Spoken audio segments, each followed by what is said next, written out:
Olá, eu sou o Anderson Reis, aluno de Engenharia Mecânica da Universidade Federal Rural de Pernambuco e membro da equipe Caboclo Aerodesign. Neste vídeo eu vou te explicar como funcionam as superfícies hipersustentadoras ou dispositivos hipersustentadores. Antes de continuar, eu preciso que você tenha assistido o vídeo anterior, explicando, na verdade, como as asas geram a sustentação para a aeronave, tá bom? Então, considerando que você já tenha assistido, tá? Se não assistiu, vai lá, assiste para poder compreender o que eu vou explicar aqui, tá bom? Primeiro, o que são superfícies hipersustentadoras? São superfícies que ajudam, né, a aumentar o coeficiente de sustentação da aeronave. Então, vou pegar aqui o meu 777, né, da American Airlines. E aqui, não sei se fica fácil de enxergar, mas tem um recorte, né, dos flaps. Acho que você já ouviu, né, falar sobre os flaps de uma aeronave. Então, esses daqui seriam os recortes dos flaps da aeronave, tá? E os flaps são superfícies hipersustentadoras, tanto os flaps quanto os slots e os slats. Vou explicar primeiro o que é flap, que é um pouco mais simples e praticamente todas as aeronaves utilizam.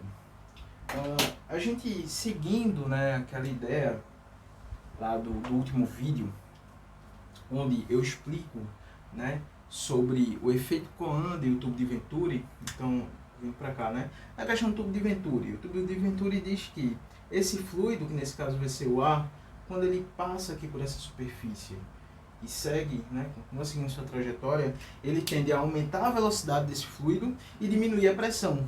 Então, quando a gente faz a diminuição da pressão, considerando que nós estamos cercados por pressão, né? Então, a gente tem pressão, né, em todos os lados aqui. Quando eu faço essa superfície, né, entrar em contato, interagir com esse fluido vai fazer com que ocorra uma diminuição de pressão na parte de cima dessa superfície. E quando eu diminuo a pressão, o que me resta quando eu diminuo a pressão em cima, nesse caso, o que me resta é pressão embaixo, que vai tender a fazer com que a aeronave suba, essa superfície vai tender a subir, tá? Então, quanto mais velocidade, menor a pressão. Quanto mais velocidade tiver de fluido, menor a pressão. Só que o efeito Coanda nos explica que esse fluido, na verdade, ele não segue a trajetória original dele. Ele será desviado aqui no bordo de fuga dessa superfície, né? Ele vai sair com um ângulo, né, de acordo com o bordo de fuga aqui, a angulação da terminação aqui do bordo de fuga, né? Então ele vai sair, né, ele vai concluir sua trajetória com um ângulo diferente do ângulo que ele vinha, né, da trajetória inicial. E isso faz com que a gente tenha o efeito de ação e reação, né, a terceira lei de Newton. Então, no sentido contrário, né, a inicial aqui, ou melhor, a final, né, nesse caso, a força realmente inicial que vai estar sendo aplicada nesse sentido, a gente vai ter a sua reação no sentido contrário. Então, a reação no sentido contrário é fazer com que essa superfície tenda a ir para cima, ainda que em ângulo, né, se a gente traçar aqui um plano cartesiano, ele vai estar em ângulo, mas ainda direcionado para cima, certo? Então, vamos lá. Tendo a união, né, do tubo de Venturi com o efeito Coanda, a gente tem uma explicação satisfatória, né, mais satisfatória de como funciona a sustentação de uma asa, certo? Isso aqui é basicamente o resumo do último vídeo. E o que faz o flap nisso tudo? O flap, né, como eu mostrei, ele está localizado aqui na parte de trás da asa, ou flap de fuga, né, está localizado aqui na parte de trás da asa, e ele faz exatamente o seguinte. O flap, ele vai ser uma superfície que ele vai descer aqui atrás, ó. Não é exatamente assim, mas não é exatamente desse jeito, né? É muito mais bonitinho na vida real. Mas aqui a gente vai explicar desse jeito, tá?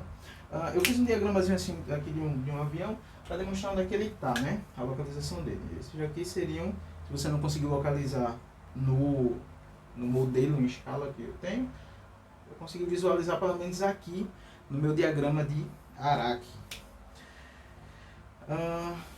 Quando eu estendo, né, esses flaps podem ser a partir de numeração, como acontece na Boeing, ou a partir de graus, né, verificado em graus na Airbus, certo?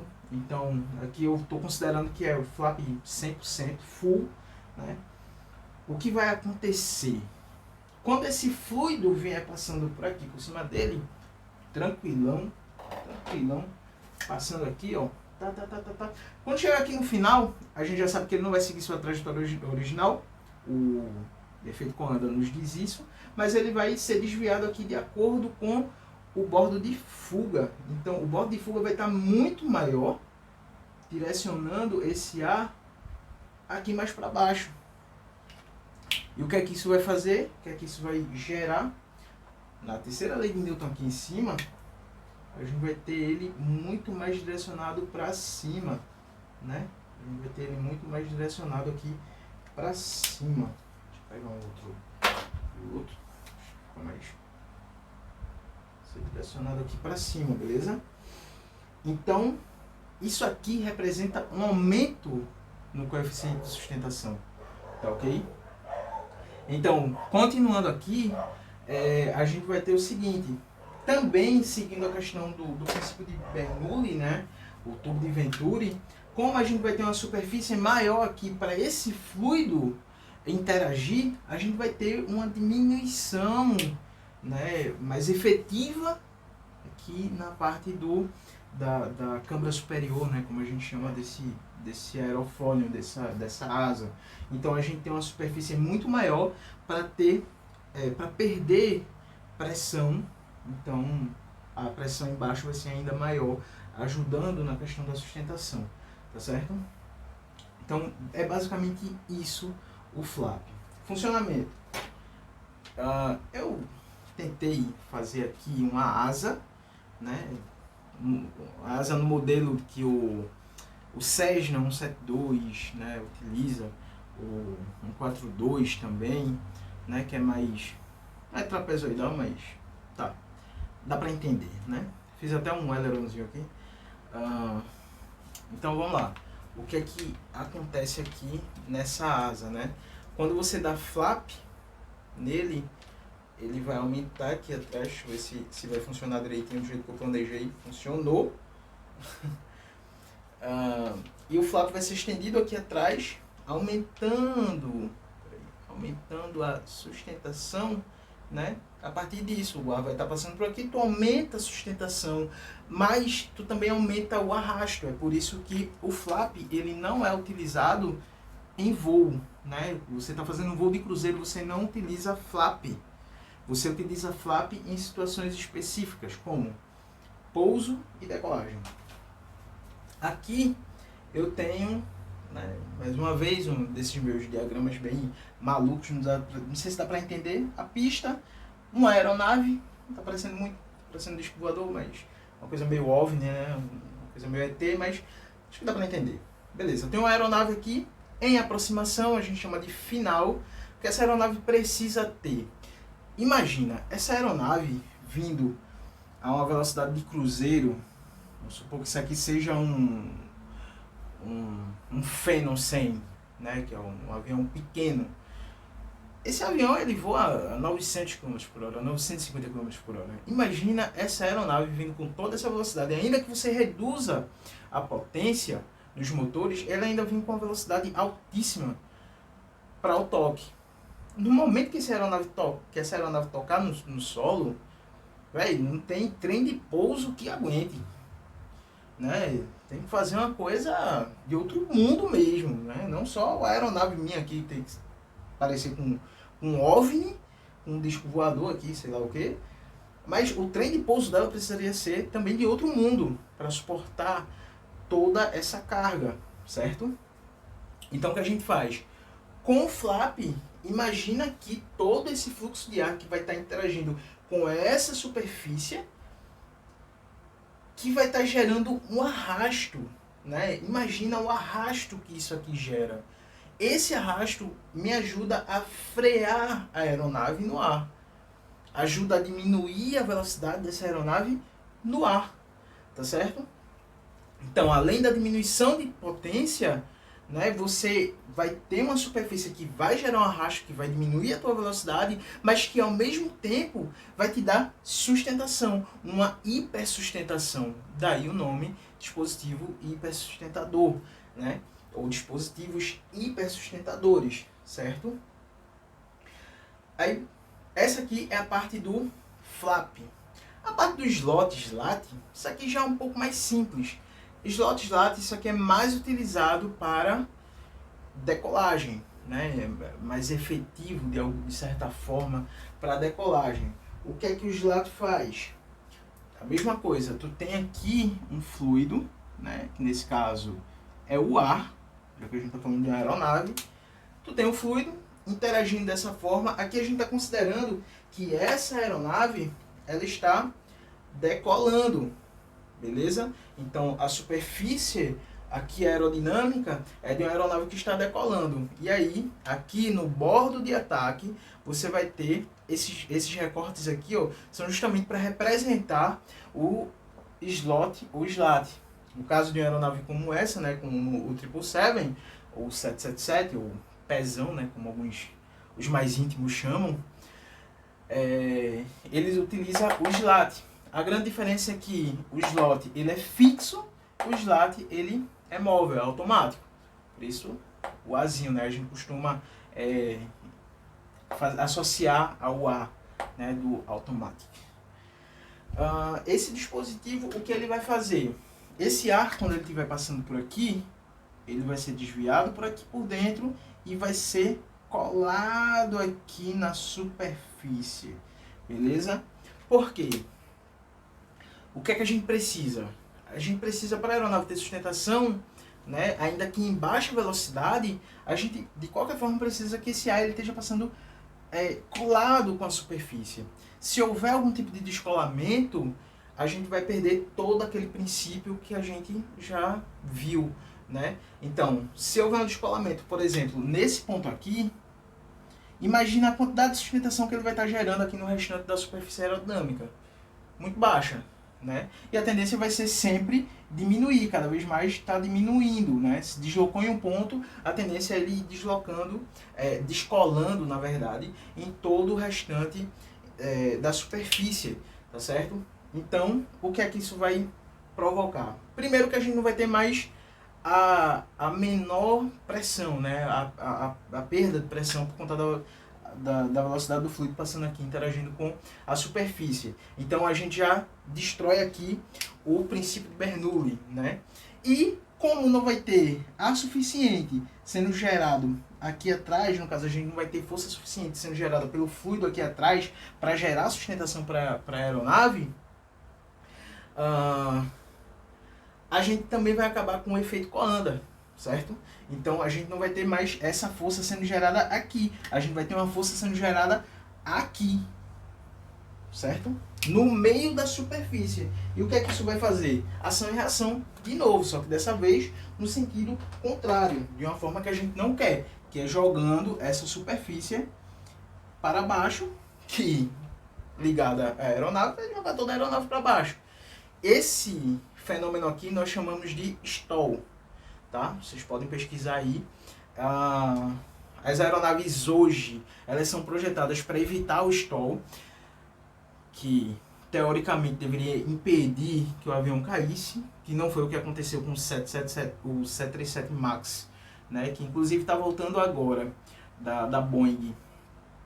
Teve um problema lá, não me recordo o nome do dispositivo, que foi instalado justamente no bordo foi instalado no estabilizador horizontal, né? Onde ele identificava que a aeronave estava tendo muito ângulo. Então, se tu tem muito ângulo aqui, esse ar começa a ser deslocado, né? Ou melhor, descolado. Então, o ar está passando por aqui, ao invés de... Deixa eu apagar isso aqui. Ao invés de fazer isso aqui né, e seguir essa trajetória, não, ele começa a querer se descolar.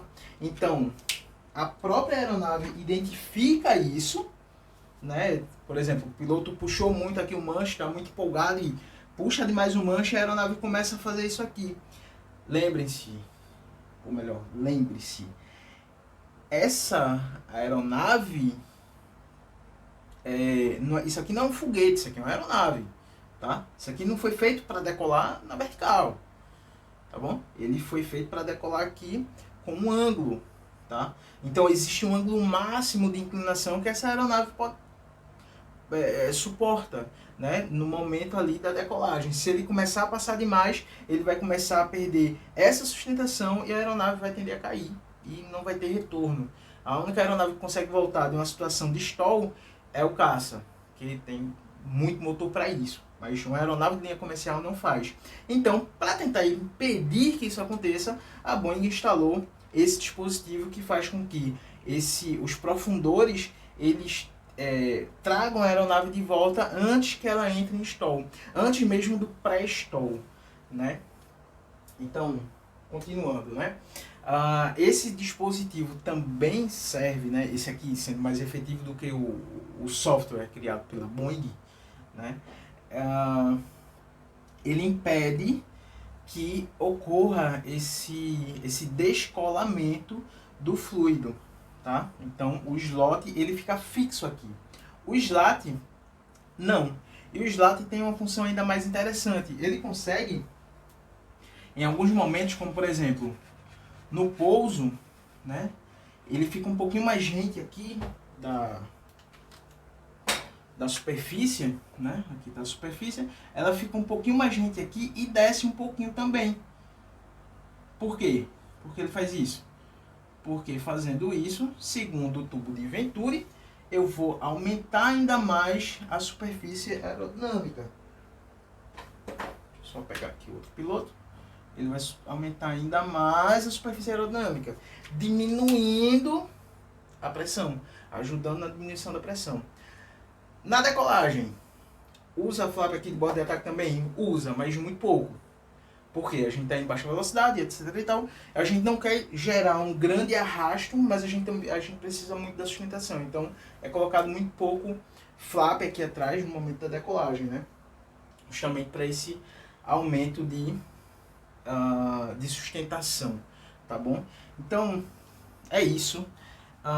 Se curtiu o vídeo, se gostou, dá um gostei aí, compartilha, tá, com teus amigos aí que curtam aviação, que pretendam entrar na área de aviação, beleza? E também para fortalecer, né, a iniciativa